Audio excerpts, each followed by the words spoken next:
19. Au cours de sa dernière maladie, le prophète alayhi salatu wassalam était incapable de diriger les prières, car il était trop faible pour se tenir debout. C'est donc Abu Bakr qu'il choisit pour les diriger. Un jour, il se sentit mieux et fit son entrée à la mosquée. Après avoir délivré quelques conseils aux compagnons, il fit la remarque suivante. Allah a donné à l'un de ses serviteurs le choix entre ce monde d'ici-bas et ce qu'Allah possède en lui-même. Et ce serviteur a choisi ce qu'Allah possède en lui-même.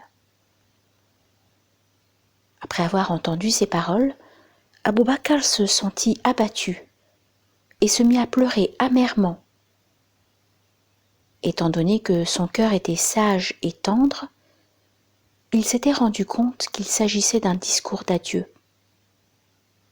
Depuis qu'il était le premier confident des secrets du prophète, alayhi salatu wassalam, il avait compris des choses que d'autres avaient été incapables de comprendre. Puis il s'écria tel un roseau gémissant, « Ô prophète, tu m'es plus cher que ma mère et mon père. » Tout ce que nous avons, nos pères, nos mères, nos vies, nos biens et nos enfants, nous les avons sacrifiés pour toi. Personne dans l'assemblée n'était au courant que le prophète alayhi salatu wassalam était sur le point de quitter ce monde. Personne non plus ne comprenait pourquoi Abu Bakr pleurait. Ils se demandèrent les uns les autres pourquoi ce vieillard pleure-t-il alors que le prophète alayhi salatu wassalam évoquait quelqu'un qui préférait être auprès d'Allah. Ils ignoraient que le serviteur en question était le prophète lui-même, alayhi salatu wassalam, et était incapable de ressentir ce qu'Abu Bakr ressentait à ce moment précis. Le prophète alayhi salatu wassalam continua de parler, à la fois pour consoler Abu Bakr et pour exhorter les compagnons à continuer de l'apprécier. Nous avons emmené toutes les faveurs que nous avons reçues au même niveau et même davantage, excepté les faveurs qu'Abu Bakr a octroyées à notre égard. Il m'a amené tant de faveurs qu'Allah lui-même les lui rendra le jour du jugement.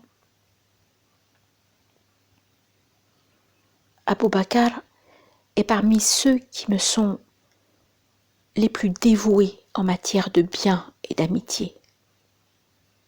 Si je devais prendre un ami intime autre que mon Seigneur, je choisirais Abu Bakr. Mais ce qui nous unit, c'est la fraternité de l'islam. Ensuite, le prophète alayhi salatu wassalam évoqua sa mort prochaine. Ne laissez aucune porte menant à la mosquée du prophète ouverte, à l'exception de celle d'Abu Bakr. Que de sa porte, j'aperçoive un signe glorieux. Ainsi cela fut fait. Toutes les portes se fermèrent, à l'exception de celle d'Abu Bakr. Ces paroles du prophète alayhi salatu wassalam signifient en d'autres termes que la porte de son intimité particulière ne pouvait qu'être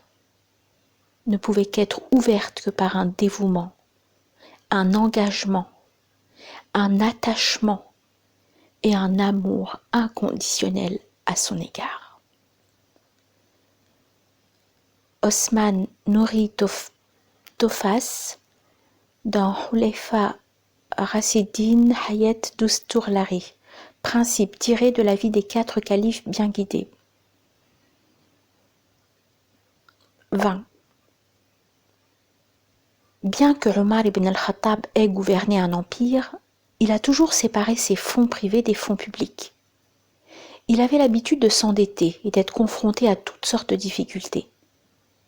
Il n'avait accepté pour vivre qu'une toute partie du trésor en guise d'allocation et s'en accommodait parfaitement. Il vécut une existence si humble que beaucoup de visiteurs ne croyaient pas qu'il était en effet le grand calife Omar.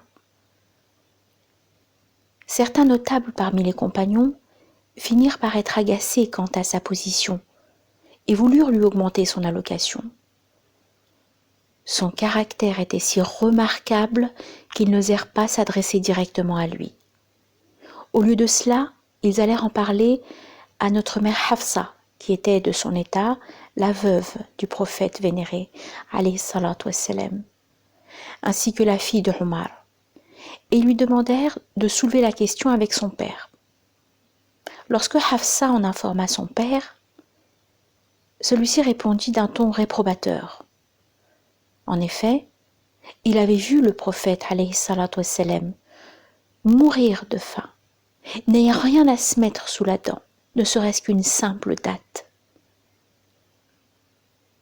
« Oh ma fille, comment le prophète a-t-il pu vivre ?» demanda-t-il. Hafsa répondit. Il possédait juste ce dont il avait réellement besoin. Omar répliqua. Mes 2 amis et moi-même sommes comme 3 voyageurs. Le premier, le prophète alayhi salatu wassalam, a atteint la place qui est la sienne. Le second, Abu Bakr, s'est joint au premier en suivant le même chemin. Quant à moi, en tant que 3e, je désire me joindre à eux. Si je suis surchargée, je ne serai pas capable de les rattraper. Ne veux-tu pas que je sois le 3e voyageur de cette voie ? Ibn Derzad Ahmed Ilmi dans At-Tarh al-Islam. 21.